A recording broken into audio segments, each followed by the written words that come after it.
Good morning to all 8th standard science subjectல நம்ம first unit measurement அப்படின்ற யூனிட்டை complete பண்ணிவிட்டு அந்த யூனிட்டுக்கு உண்டான கொஸ்டின் ஆன்சர்ஸ் எல்லாமே நம்ம லாஸ்ட் வீடியோவிலே கொடுத்தாச்சு.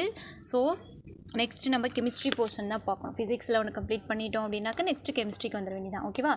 ஸோ கெமிஸ்ட்ரியில் என்ன கொடுத்துருக்காங்க, மேட்டர் அரவுண்டஸ் அப்படின்ற யூனிட் கொடுத்துருக்காங்க. மேட்டர் அப்படின்னா என்னது, பருப்பொருட்கள்னு சொல்லுவாங்க. நம்மளை சுற்றிலும் இருக்கக்கூடிய பருப்பொருட்களை பற்றி தான் நம்ம இது வரைக்கும் 6, 7 நம்ம படித்தோம். ஓகேங்களா? இப்போ இதில் வந்து நம்ம பர்டிகுலராக எலமெண்ட்டு மெட்டல் நான் மெட்டல் என்ன அப்படிங்கிறத தான் இந்த யூனிட்டில் நம்ம பார்க்க போகிறோம். ஓகேங்களா? இப்போ மேட்டரை பற்றி நம்ம 6, 7 படிச்சிருக்கோம். 3 டைப்ஸ் ஆஃப் மேட்டர்ஸ் பற்றி பார்த்தோம். சாலிட், லிக்யூட், கேஸஸ் அப்படின்லாம் பார்த்தோம். இப்போ இந்த யூனிட்டில் நம்ம எலமெண்ட்டை பற்றி நம்ம பார்க்க போகிறோம். எப்படி எலமெண்ட் வந்து கண்டுபிடிச்சாங்க, அதுக்கு எப்படி வந்து சிம்பிள் வச்சுருக்காங்க, யார் பேர் வச்சாங்க, எந்த சயின்டிஸ்ட் கண்டுபிடிச்சிருக்காங்கிறதெல்லாம் தான் இந்த யூனிட்டில் கொடுத்துருக்காங்க. ஓகேவா? இன்ட்ரோடக்ஷனில் என்ன எதை பற்றி சொல்லியிருக்காங்க அப்படின்னு பார்த்தீங்கன்னா, ஸ்டேட்ஸ் ஆஃப் மேட்டர் தான். சாலிட், லிக்யூட், கேஸஸ் அப்படின்ற 3 ஸ்டேட்ஸ் ஆஃப் மேட்டர்ஸ் எல்லாமே இருக்குது. இதில் வந்து பார்ட்டிகிள்ஸ் எல்லாமே எப்படி ப்ரெசென்ட் ஆகிருக்கும், சாலிடில் ரொம்ப பக்கத்தில் தான் வந்து பார்ட்டிகிள்ஸ் எல்லாமே ப்ரெசென்ட் ஆகிருக்கும். அதே லிக்யூட் எடுத்துக்கிட்டிங்கனாக்கா கொஞ்சம் கேப் விட்டு ப்ரெசென்ட் ஆகிருக்கும். அதே கேஸஸ் எடுத்துக்கிட்டிங்கனாக்கா ரொம்பவே கேப் விட்டு தான் அந்த பார்ட்டிகிள்ஸ் எல்லாமே ப்ரெசென்ட் ஆகிருக்கும். ஓகேவா? அதை பற்றி தான் இந்த இன்ட்ரோடக்ஷனில் கொடுத்துருக்காங்க. நெக்ஸ்ட்டு 9.1 எலமெண்ட்ஸ் அப்படின்னு கொடுத்துருக்காங்க. ஓகேங்களா? எலமெண்ட்ஸ் அப்படின்னா என்னென்னு சொல்லுவாங்கன்னா, தனிமங்கள் அப்படின்னு சொல்லுவாங்க. என்னென்னு சொல்லுவாங்க, தனிமங்கள் அப்படின்னு சொல்லுவாங்க. இப்போ எலமெண்ட்ஸ் ஆர் எவ்ரிவேர், எல்லா இடத்துலையுமே எலமெண்ட்ஸ் அப்படின்றது இருந்துக்கிட்டே இருக்குது. They are building blocks of everything on earth. எர்த்தில் இருக்கக்கூடிய எல்லா திங்ஸுக்குமே வந்து ஒரு பில்டிங் பிளாக் அப்படின்னா எதுனா இந்த எலமெண்ட்ஸ் தான். பென்சில், டெஸ்க்கு, மவுண்டைன்ஸ், கார், புக் எக்ஸட்ரா இது எல்லாத்துக்குமே காரணம் எலமெண்ட் தான். Do you know that when you are breathing you are actually inhaling air? நம்ம இன்ஹேல் பண்ணக்கூடிய ஏரும் ஒரு எலமெண்ட்டு தான் அப்படின்னு சொல்கிறாங்க. ஓகேவா? இதை பற்றி தான் இந்த யூனிட்டில் கொடுத்துருக்காங்க. செகண்ட் பேரா பாருங்களேன். On element is a pure substance that cannot be broken down by chemical methods into simpler components. இந்த எலமெண்ட் அப்படின்றது ஒரு பியூர் சப்ஸ்டன்ஸாக இருக்கும். இந்த பியூர் சப்ஸ்டன்ஸாக இருக்கக்கூடிய எலமெண்ட்டை எந்த ஒரு கெமிக்கல் மெத்தடை யூஸ் பண்ணி நம்மளால் என்ன பண்ண முடியாது, broken பண்ணவே முடியாது. ஓகேங்களா? தேர்ட் பாயிண்ட் என்ன கொடுத்துருக்கான், elements consist of only one type of atoms. Element அப்படின்றது ஒரே ஒரு டைப் ஆஃப் ஆட்டமால் மட்டும்தான் மேடப் ஆகிருக்கும். ஓகேவா? நெக்ஸ்ட்டு 95 என்ன கொடுத்துருக்கான்னு பாருங்கள். All atoms of a specific element have exactly the same chemical makeup, size and mass. ஓகேவா? எல்லா எலமெண்ட்டுக்குமே வந்து, அதாவது இந்த வேர்ல்டுலேயே பார்த்தீங்கன்னா டோட்டலாக 118 எலமெண்ட்ஸ் இருக்குது. இது வரையிலுமே வந்து 118 எலமெண்ட்ஸ் இருக்குது. இந்த 118 எலமெண்ட்ஸுக்குமே டிஃப்ரெண்ட்டான ஃபிசிக்கல் ப்ராப்பர்ட்டிஸ், டிஃப்ரெண்ட்டான கெமிக்கல் ப்ராப்பர்ட்டிஸ் தான் இருக்கும். எல்லாத்துக்குமே ஒரே மாதிரியான ப்ராப்பர்ட்டிஸ் இருக்காது. ஒவ்வொரு எலமெண்ட்டுக்கும் இண்டிவிஜுவலாக அதோடைய ப்ராப்பர்ட்டிஸ் எல்லாமே இருக்கும். ஓகேவா? 9.1.1 சிம்பிள்ஸ் ஆஃப் எலமெண்ட்ஸ் கொடுத்துருக்காங்க. இப்போ நம்ம மேத்தமெட்டிக்ஸ்லாம் நம்ம பாசிட்டிவ், நெகட்டிவ் அப்படின்னு யூஸ் பண்ணுறோம் இல்லையா, அதே போல் தான் இங்கேயும் பாசிட்டிவ் அண்ட் நெகட்டிவ் சார்ஜில் இருக்கக்கூடிய ஆட்டம்ஸ், ப்ரோட்டான்ஸ், நியூட்ரான்ஸ் இது எல்லாமே எலமெண்ட்ஸில் இருக்கும். ஓகேவா? இதில் பாருங்கள், ஆப்ஷன் ஏல க்ரீக் சிம்பிள்ஸ், அதாவது கிரீக் நாடு இருக்கு இல்லையா, க்ரீக் கண்ட்ரி இருக்கு இல்லையா, அந்த கண்ட்ரியில் எப்படி எலமெண்ட்ஸுக்கு எல்லாத்துக்கும் சிம்பிள் வச்சாங்க அப்படின்னு பாருங்கள். ஃபிகர் 9.1 பாருங்கள், ஒரு ட்ரையாங்கிள் மாதிரி கொடுத்துருக்காங்க இல்லை. இப்போயுமே வந்து நமக்கு ஒரு ஃபஸ்ட் எய்டு கொடுக்குறோம் அப்படின்னாக்கா அதுக்கான சிம்பிள் வந்து நமக்கு டக்குன்னு ஞாபகத்துக்கு வந்துடும். இந்த இடத்துல வந்து ரொம்ப ஆபத்து, அதாவது என்னது டேர்னிங் பிளேஸ் அப்படின்னாக்கா அந்த இடத்துல நமக்கு வந்து ஒரு அவேர்னஸ் கொடுக்கறதுக்காக என்ன பண்ணுவாங்க, அந்த இடத்துல ஒரு போர்டு வந்து வச்சுருப்பாங்க. அதுக்கு எல்லாமே என்ன பண்ணியிருப்பாங்க, சிம்பிள் தான் ட்ரா பண்ணியிருப்பாங்க, ரைட் பண்ணாமல் சிம்பிள் ட்ரா பண்ணியிருப்பாங்களே. அதே போல் தான் ஒவ்வொரு எலமெண்ட்டுக்கும் சிம்பிள் வந்து க்ரீக் கண்ட்ரியில் இருக்கக்கூடிய சயின்டிஸ்ட் எல்லாம் கண்டுபிடிச்சி வச்சுருந்தாங்களாம். ஓகேவா? இப்போ பாருங்களேன், ட்ரையாங்கிள் போட்டு ஃபஸ்ட் ஒன் ட்ரையாங்கிள் போட்டு நடுவில் ஒரு குட்டி கோடு போட்டால் அது வந்து யாருக்கான சிம்பிள் அப்படின்னு நம்ம தெரிஞ்சுக்கணுமா. ஓகேவா? அடுத்து ஃபயர், ட்ரையாங்கிள் போட்டு உள்ள எந்த கோடுமே போடாமல் இருந்துச்சுன்னா அது பேர் ஃபயர். அதே தேர்ட் ஒன் ட்ரையாங்கிளை வந்து போட்டு கீழே ஒரு கோடு போட்டிருந்தாங்கனாக்கா அது வந்து என்னது, எர்த்துன்னு சொல்லுவாங்களாம். அதே இந்த ட்ரையாங்கிளை வந்து தலைகீழாக போட்டிருந்தாங்கன்னா அது வாட்டருக்கான சிம்பிள் அப்படின்னு நம்ம என்ன பண்ணிக்கணுமா, தெரிஞ்சுக்கணுமா. இதெல்லாமே க்ரீக் கண்ட்ரியோடைய சிம்பிள்ஸ். ஓகேவா? அடுத்தது அல்கெமிஸ்ட் சிம்பிள். அல்கெமிஸ்ட் கண்ட்ரியோட சிம்பிள் எப்படி இருக்கும், இங்கே பாருங்கள். ஆப்ஷன் சிக்கு மேலே கொடுத்துருக்காங்க இல்லையா பாருங்கள். நிக்கல் அப்படின்ற ஒரு எலமெண்ட்டோடைய சிம்பிள் வந்து எப்படி இருக்குன்னா சர்க்கிள் போட்டு அதுக்குள்ளார 2 சர்க்கிள் இருக்கணும். ஃபஸ்ட்டு இருக்க சர்க்கிள் சின்னதாகவும் அடியில் இருக்கக்கூடிய சர்க்கிள் பெருசாகவும் இருந்துச்சுன்னா அது நிக்கல்னு நம்ம தெரிஞ்சுக்கணுமா. ஓகேவா. அடுத்தது ஆர்சனிக் அப்படின்ற எலமெண்ட்டு 2 சர்க்கிளும் ஒன்றுக்கு ஒன்று ஆப்போசிட்டில் இருக்கணும். ஒன்று ஒரு லைனால் அது லிங்காக இருந்துச்சு அப்படின்னாக்கா அது ஆர்சனிக் எலமெண்ட்டுன்னு சொல்லுவாங்களாம்.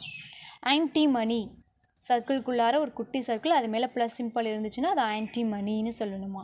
அடுத்தது வாட்டர் அந்த ட்ரையாங்கிளை தலைகீழாக போட்டு வச்சுருக்க சிம்பிளை வாட்டர் அப்படின்னு நம்ம என்ன பண்ணிக்கணுமா ஐடென்டிஃபை பண்ணிக்கணுமா. ஓகேவா. இது யாரோட சிம்பிள்ஸ் அல்கெமிஸ்டோடைய சிம்பிள்ஸ். நெக்ஸ்ட் என்ன கொடுத்துருக்காங்க டால்டன் சிம்பிள்ஸ். நெக்ஸ்ட் என்ன கொடுத்துருக்காங்க டால்டன் சிம்பிள்ஸ். இதில் கொஞ்சம் நிறைய எலமெண்ட்ஸுக்கு வந்து சிம்பிள்ஸ் கொடுத்துருக்காங்க. ஹைட்ரஜனுக்கு nitrogen, carbon, sulphur, phosphorus, alumina, soda, potash, oxygen, copper, lead, water, ammonia, olefiant, carbonic oxide, carbonic acid, sulphuric acid இந்த மாதிரி நிறைய எலமெண்ட்டுக்கு அவங்க சிம்பிள் கொடுத்துருக்காங்க. புக் வச்சுருக்க ஸ்டூடெண்ட் வந்து அதில் கொஞ்சம் நல்லா தெளிவாக பார்த்துக்கோங்க. ஓகேவா. அடுத்தது பெர்சீலியஸ் சிம்பிள். பெர்சீலியஸ் சிம்பிள்ஸ். பெர்சீலியஸ்ங்கிறது ஒரு சயின்டிஸ்டோட நேம் தான். இன் 1813 John ஜக்காப் பெர்சீலியஸ் devised a system using letters of alphabet rather than signs. The modified version of Berzelius system follows under the heading System for Determining Symbols of the Elements. இந்த Berzelius அப்படின்றவர் நம்ம அல்ஃபபெட்ஸில் இருக்கக்கூடிய ஒவ்வொரு லெட்டர்ஸை வச்சு எலமெண்ட்டை என்ன பண்ணியிருக்காங்க பிரிச்சிருக்காங்களாம். ஓகேவா. அடுத்தது ஈயில் என்ன கொடுத்துருக்கான் present system for determining symbols of the elements.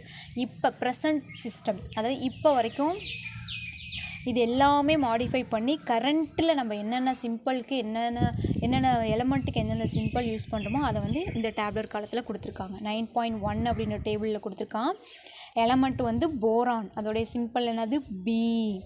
Element oxygen symbol O. Carbon C.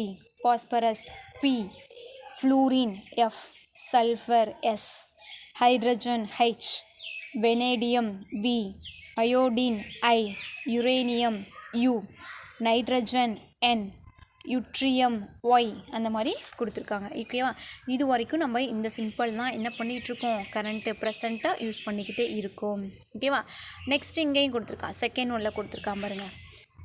Elements with same first letter. Suppose 2 எலமெண்ட்டும் ஃபஸ்ட் லெட்டர் சேமாக ஸ்டார்ட் ஆச்சு அப்படின்னா அதுக்கு எப்படி டிஃப்ரென்ஷியேட் பண்ணுறது. Aluminium AL. Hydrogen H. Barium BA. Helium HE. Beryllium BE. Nickel NI. ஓகேங்களா. இந்த மாதிரி கொடுத்துருக்காங்க. அடுத்தது third element with same 2 letters. First 2 லெட்டர்ஸுமே வந்து ஒரே மாதிரி இருந்துச்சுன்னா அதை எப்படி பண்ணுறது. இப்போ ஆர்கான் எடுத்துக்கோங்க ஏஆர் ஆர்கான். அதுக்கு கீழே ஆர்செனிக் கொடுத்துருக்கு. ஆர்செனிக்குக்கும் ஃபஸ்ட்டு 2 லெட்டர்ஸ் வந்து ஏஆர்னு ஸ்டார்ட் ஆகுது. அப்போ நம்ம என்ன பண்ணணும் இது ஆர்கானா ஆர்செனிக்கான்னு கன்ஃபியூஸ் ஆகும். அதனால் ஆர்கானுக்கு ஏஆரை போட்டுட்டு ஆர்செனிக்கு ஏயும் தேர்ட் லெட்டராக இருக்கக்கூடிய எஸ்ஸையும் சேர்த்து ஏஎஸ்னா ஆர்செனிக் அப்படின்னு போட்டிருக்காங்க. ஓகேவா. இதே மாதிரி தான் அதர் எலமெண்ட்ஸ்க்கும். அடுத்தது fourth one Greek or Latin name of elements.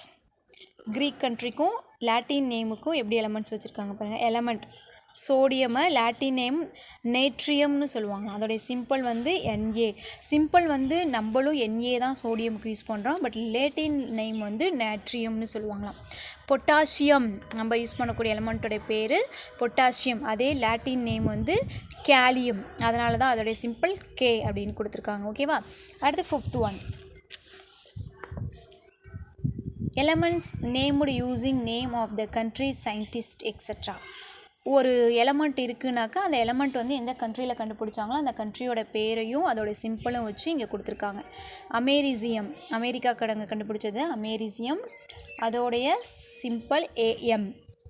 Name derived from எந்த நேம் எங்கே வச்சாங்களோ அமெரிக்காக்காரங்க வச்சாங்களா அதனால தான் அப்படி கொடுத்துருக்காங்க ஏஎம்னு. ஓகேவா. Europium UU EU Europe countries. ஓகேவா. அது மாதிரி தான் அந்த டேப்லெட் காலத்தில் இருக்கிறது. ரைட்டிங் த சிம்பிள்ஸ் எப்படி நம்ம ரைட் பண்ணணும். While writing the symbol for an element we should adhere to the following rules நம்ம என்ன பண்ணோம் ஃபாலோ பண்ணி தான் நேம் சிம்பிள் வைக்கணும். If the element has a single English letter as a symbol it should be written in capital letter. ஒரு எலமெண்ட்டோடைய first லெட்டரை நம்ம சிம்பிளாக வைக்கிறோம் அப்படின்னாக்கா அது கண்டிப்பாக கேப்ஸில் தான் வைக்கணும்னு சொல்லியிருக்காங்க. ஓகேவா? For elements having 2 letter symbols the first letter should be in capital followed by small letters.